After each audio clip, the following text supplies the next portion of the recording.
Assalamualaikum semuanya. Hai adik-adik, kali ini kita akan belajar subtema 1, pembelajaran 1 di tema 3 ya. Penemu yang mengubah dunia. Ayo sekarang kita mulai. Lihatlah lingkunganmu di malam hari. Cahaya lampu bersinar menerangi jalan, sekolah, dan rumah kita. Listrik telah mengubah wajah dunia. Tahukah kamu siapa tokoh yang berhasil menemukan mesin pembangkit listrik? Dan bagaimana lampu-lampu di rumah dapat menyala? Ada yang tahu nggak? Ayo kita lihat ya. Tahukah kalian proses perjalanan arus listrik pada lampu-lampu di rumahmu? Kalau mau tahu, baca teks berikut dalam hati ya. Pahami isinya dengan baik. Listrik pengubah wajah dunia. Ayo semuanya, terlebih dahulu kalian harus membaca teks ini ya. Kalian membacanya dengan teliti. Teks ini ada berbagai informasi, dari mulai penemu listrik, tahun berapa listrik ditemukan, kegunaan listrik, pengertian arus listrik, kemudian proses terjadinya arus listrik. Dan di sini ada contoh-contoh seperti rangkaian seri lampu dan rangkaian paralel lampu ya. Coba kalian simak baik-baik ya adik-adik.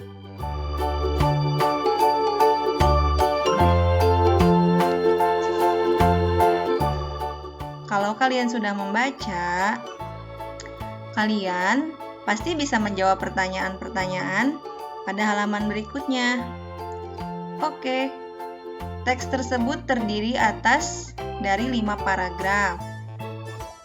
Jawab pertanyaan berikut berdasarkan paragraf pada teks tersebut. Tadi kan sudah membaca ya. Untuk paragraf 1, pertanyaannya, apa topik masalah yang akan disampaikan oleh penulis? Jawabannya, penemuan arus listrik oleh Michael Faraday. Untuk paragraf kedua, apa yang kamu ketahui tentang arus listrik? Arus listrik adalah gelombang elektromagnetik atau gelombang yang mampu merambat walau tanpa media perantara. Yang keduanya, B. Bagaimana proses perjalanan arus listrik dari pusat pembangkit hingga sampai di rumah penduduk? Jelaskan secara berurutan.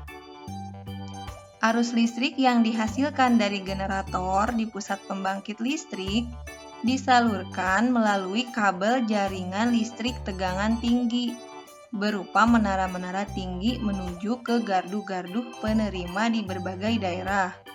Kemudian, arus listrik disalurkan menuju ke rumah penduduk dan berbagai tempat yang memerlukan.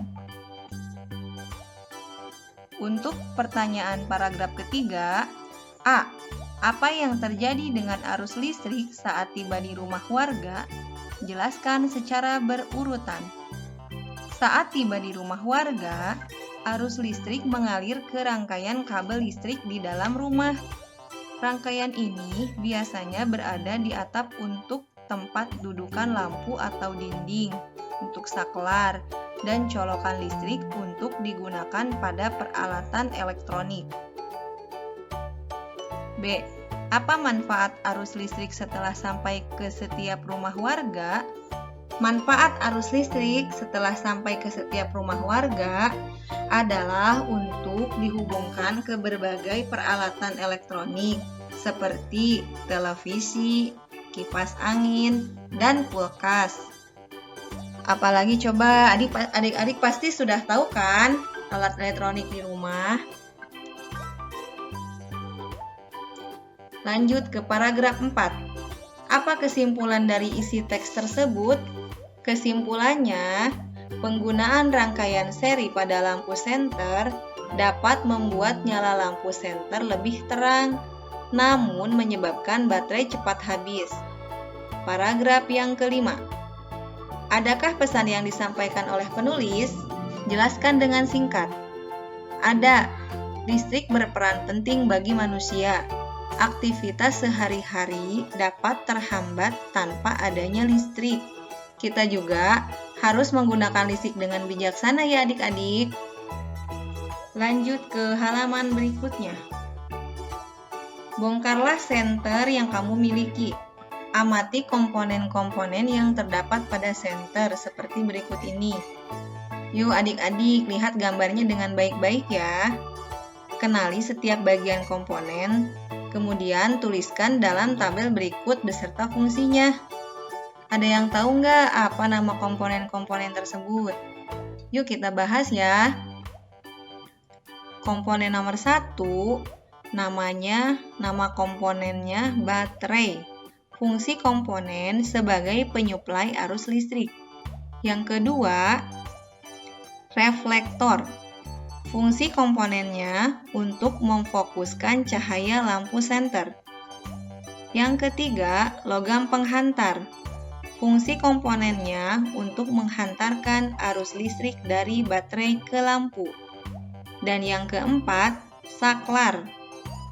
Fungsi komponennya yaitu untuk menghubungkan dan memutus arus listrik yang mengalir ke lampu. Kalian sudah tahu kan?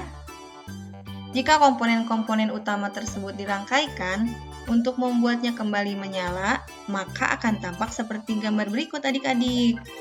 Bisa lihat kan? Jika kepala senter dibongkar, kemudian dirangkaikan kembali hanya dengan menggunakan lampu, maka akan tampak seperti gambar berikut. Amati ya rangkaian listrik sederhana pada lampu senter tersebut dengan teliti adik-adik.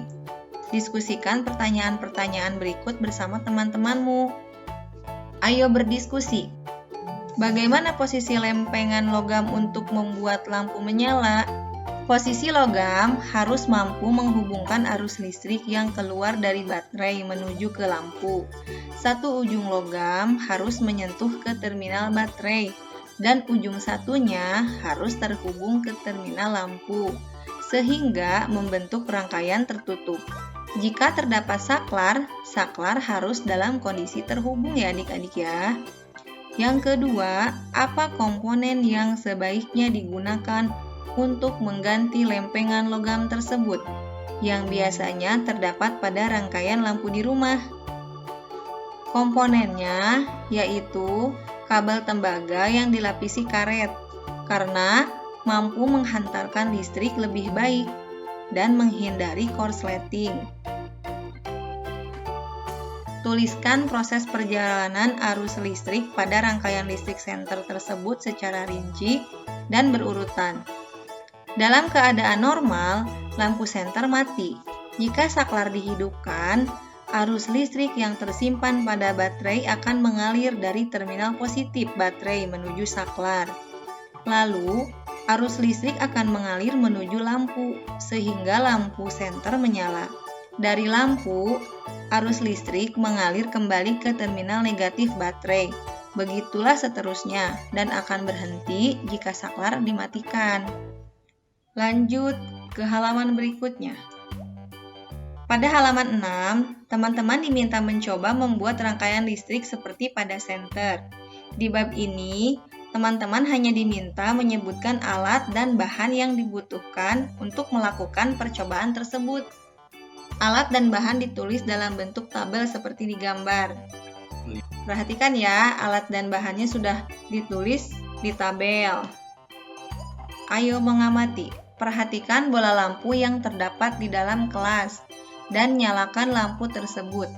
Menurutmu, apa perbedaan antara masa sebelum ada listrik dan setelah ada listrik? Diskusikan jawabanmu secara berkelompok. Tuliskan hasil diskusimu pada bagan berikut. Ini dia jawabannya. Sebelum ada listrik, mengambil air menggunakan timba. Setelah ada listrik, cukup menggunakan pompa air elektrik. Sebelum ada listrik, penerangan yang kurang pada malam hari.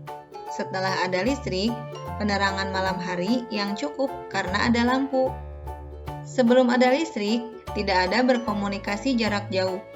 Dan setelah ada listrik, bisa berkomunikasi jarak jauh karena ada telepon. Sebelum ada listrik, menyejukkan diri dengan kipas manual, dan setelah ada listrik, menggunakan kipas angin elektrik. Sebelum ada listrik, menghaluskan bumbu dengan ditumbuk, dan setelah ada listrik, bisa menghaluskan bumbu dengan blender elektrik. Sekarang, amati lingkungan sekitarmu ya adik-adik ya. Temukan sebanyak mungkin pengaruh listrik dalam kehidupan di bidang sosial dan budaya di lingkungan tempat tinggalmu. Kamu dapat menggunakan tabel hasil diskusi kelompok atau melakukan wawancara dengan guru, pegawai sekolah, dan petugas lainnya yang ada di sekolah.